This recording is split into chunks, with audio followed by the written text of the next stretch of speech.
ഭക്ഷണമൊക്കെ ഇതിന്റെ ഉള്ളിൽ തന്നെ വെച്ച് കഴിച്ചൂടെ? അതോ നമ്മളെ വലത്തെ കൈകൊണ്ട് ഒരു ഗ്ലാസ് വെള്ളം തിളപ്പിച്ചു ഇല്ലേ? ആ ഒരു ഗ്ലാസ് വെള്ളം തിളപ്പിച്ചുമ്പോ തെങ്ങുണ്ട്, തെങ്ങ് അതിന്റെ ഓലക്കടി വിൽക്കും.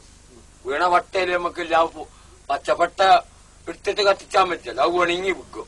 ചെലപ്പം വാസുവാക്യ മൂത്തത്തിൽ വിൽക്കും, ഇല്ലെങ്കിൽ മയമ്മ വാക്യ മൂത്തത്തിൽ വിൽക്കും.